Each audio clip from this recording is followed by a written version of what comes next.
which is by Joey Contreras, and the title at the top would be Modified Commutators Against Modified Operators in the Quantum Gravity Minimal Length Scale. So Joey, the floor is yours.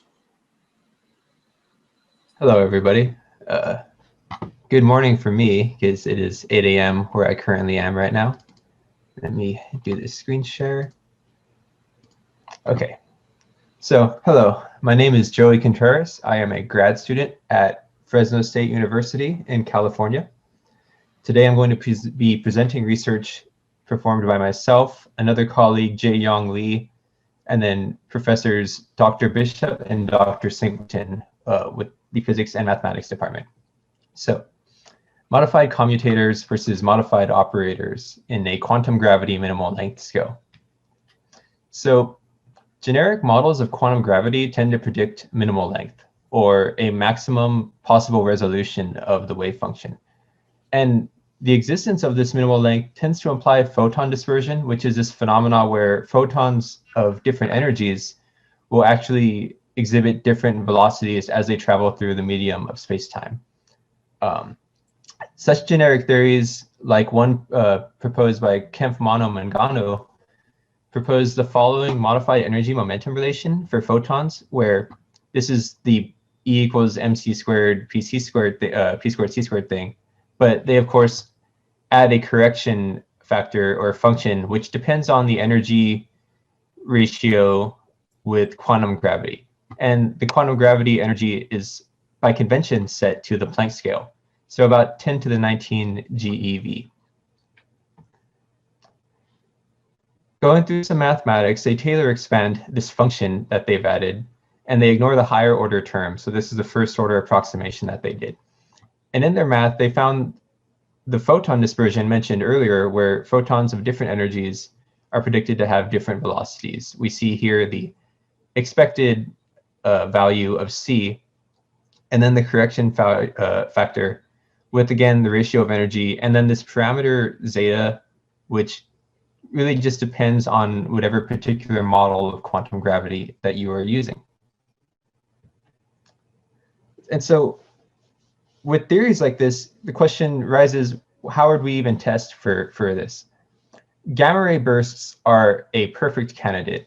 These highly energetic photon emissions are good, particularly the short variety. The two distinctions they come in, long and short, depend on the burst interval. The short ones have a burst interval of about 0.5 to 1.5 seconds. And the reason for this is that there's less intrinsic lag associated with the short ones. For some detector with a longer burst emission, you might get a peak earlier or later than the actual event occurred. And so you can run into some problems that way. And of course, you can take the formulas from earlier and you can find that different energies will lead to different arrival times for some given event.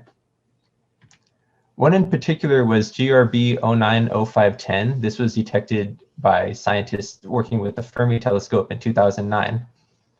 They took photon emissions within a certain energy scale, and then again, here's the burst interval of 0.5 to 1.45 they used.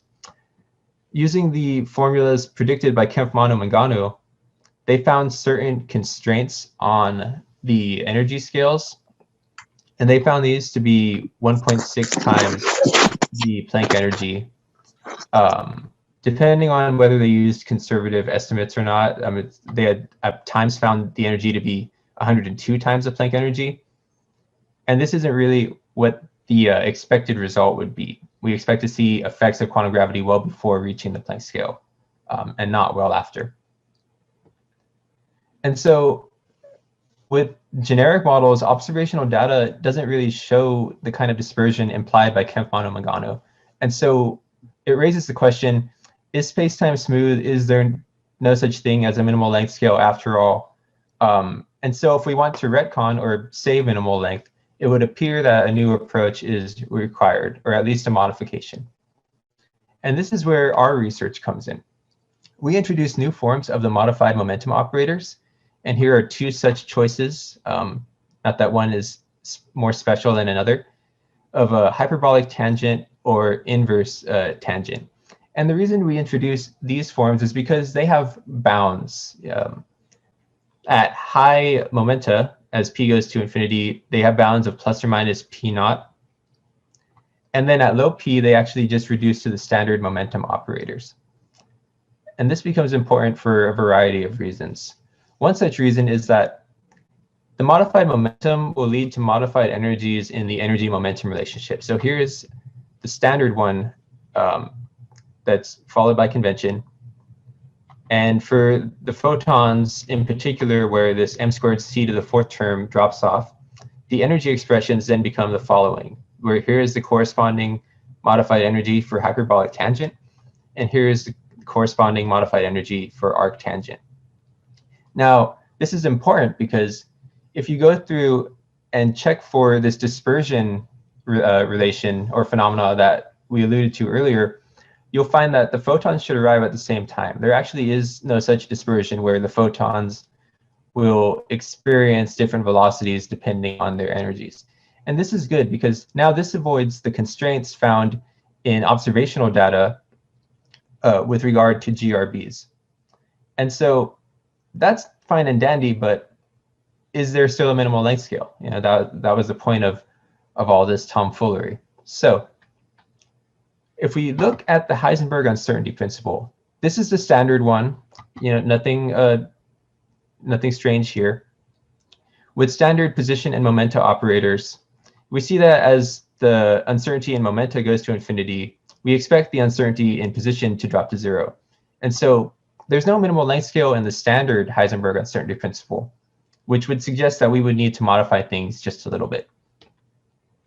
Kemp, Bono, Mangano actually did something like this, where they only modified their position operators and not the momentum operator.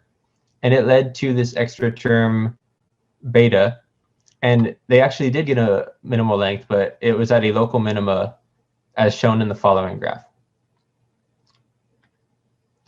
For us, because we modified the momenta, we also chose to modify the position as well in such a way that we maintain the standard relationship where it has the same form as the standard Heisenberg uncertainty principle, but now the position and the momentum operators are modified. And here are the modifications for position that correspond to each different momenta that we proposed.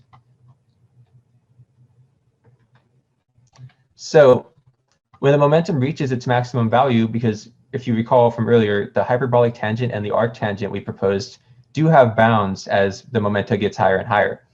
And because of that, when we go through and check the Heisenberg uncertainty principle, there is now a minimum value for the uncertainty in position.